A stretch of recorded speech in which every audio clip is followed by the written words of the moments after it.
गरीब मोमोज वाला part 2 one देखने के लिए इसी चैनल पर दूसरा वीडियो देखें। माधव, ये क्या शोर मचा रखा है तुमने? पूरा गांव यहीं जमा हो गया है क्या? प्रणाम पटवारी जी, कुछ नया शुरू किया है। ये पत्ता गोभी के मोमोज हैं।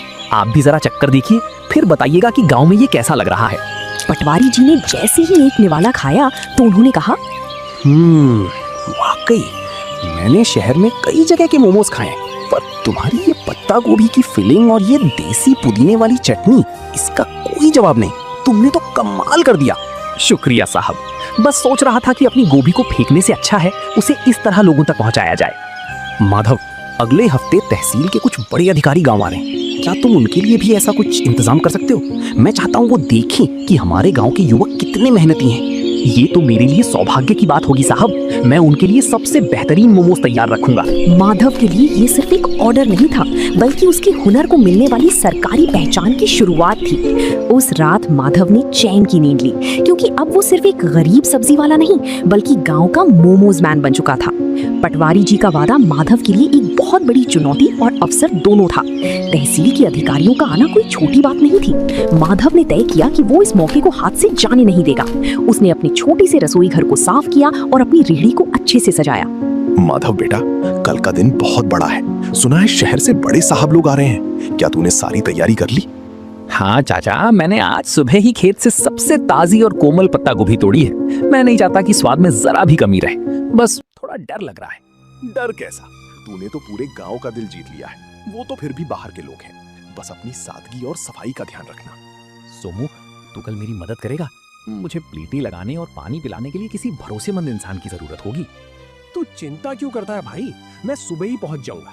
हम दिखा देंगे कि हमारे गांव का स्वाद किसी बड़े शहर के होटल से कम नहीं है। दोपहर का समय था। तहसील के अधिकारी अपनी गाड़ियों से गांव की चौपाल पर पहुंचे। पटवारी जी ने गर्व के साथ माधव की रेहड़ी की ओर इशारा किया। माधव के चेहरे पर एक विनम्र मुस्कान थी। उसने बड़ी ही सफाई से अधिकारियों के सामने गर्मा गर्म मोमोज परोसे।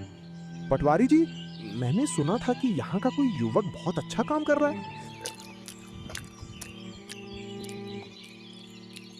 अरे ये तो वाकई लाजवाब है। इतना हल्का और इतना शुद्ध स्वाद। शुक्रिया साहब, ये सब मेरे खेत की पत्ता गोभी का कमाल है। मैंने इसमें कोई बनावटी मसाला नहीं डाला है। हैरानी की बात तो ये है कि गांव के माहौल में तुमने इतनी सफाई और हाइजीन का ध्यान रखा है। तुम्हारा ये तरीका वाकई काबिले तारीफ है। माधव, क्या तुम कभी शहर आकर अपना स्टॉल लगाना चाहोगे? वहाँ तुम्हें और भी बड़ा बाजार मिल सकता है। साहब, शहर में तो बहुत लोग हैं।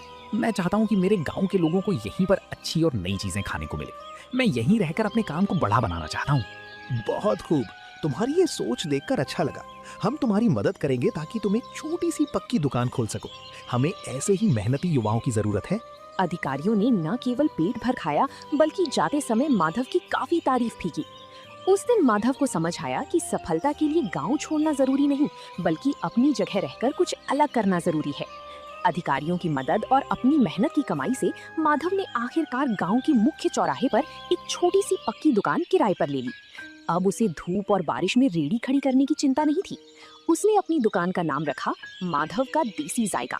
दुकान की दीवारों पर उसने खेत और गांव के सुंदर चित्र बनवाए थे। अरे भाई माधव, अब तो तू सेठ बन गया। इतनी सुंदर दुकान, और वो भी गांव के सबसे मुख्य मोड़ पर। अब तो हमें बैठने के लिए कुर्सियां भी मिलेंगी। सेठ नहीं बनवारी भाई, बस आप सबका प्यार है। दुकान पक्की हो गई है तो क्या हुआ, स्वाद तो आज भी वही मिट्टी से जुड़ा रहेगा। आइए, आज उद्घाटन के दिन पहली प्लेट आप ही के नाम। माधव मियाँ, देख रहे हो, जहाँ तू कभी गोभी का ढेर लेकर उदास बैठा रहता था, आज वहाँ तेरे नाम की धूम मची है। मैंने कहा था ना, गोभी को पहचान तूने दी है। चाचा, ये सब आपकी बातों का ही असर है।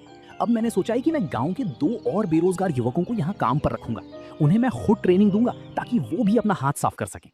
बहुत नेक ख्याल है बेटा। तरक्की वही है जो सबको साथ लेकर चले। वक्त बीतता गया और माधव की दुकान अब केवल सोनापुर ही नहीं, बल्कि आसपास के 10 गांवों में मशहूर हो गई। लोग दूर दूर से उसके पत्ता गोभी मोमोज खाने आने लगे। माधव ने कभी अपनी गुणवत्ता से समझौता नहीं किया। वो आज भी रोज सुबह अपने खेत से ताजी गोभी खुद तोड़ कर लाता था। माधव भाई, आज तो शहर से भी कुछ लोग आए थे। कह रहे थे कि सोशल मीडिया पर तुम्हारी दुकान की बड़ी चर्चा है। अब तो तुम्हें शहर में भी ब्रांच खोल लेनी चाहिए। सोमू, शहर की चकाचौंध अपनी जगह है, पर जो सुकून इस गांव की हवा और अपनों के बीच काम करने में है वो कहीं नहीं। मेरा मकसद सिर्फ पैसा कमाना नहीं था, बल्कि अपनी मेहनत को एक नई दिशा देना था। तुमने वाकई साबित कर दिया कि अगर इरादा पक्का हो तो एक गरीब सब्जी बेचने वाला भी अपने हुनर से तकदीर बदल सकता है। मेहनत का कोई विकल्प नहीं होता सोमू। आज जब मैं पीछे मुड़कर उन पत्ता गोभी से भरी रेहड़ियों को देखता हूँ तो मुझे गर्व होता है कि मैंने हार नहीं मानी। तो दोस्तों, आप लोगों को ये कहानी कैसी लगी कमेंट करके जरूर बताएं और ऐसी कहानियों को देखने के लिए वीडियो को लाइक करें और चैनल को सब्सक्राइब करें।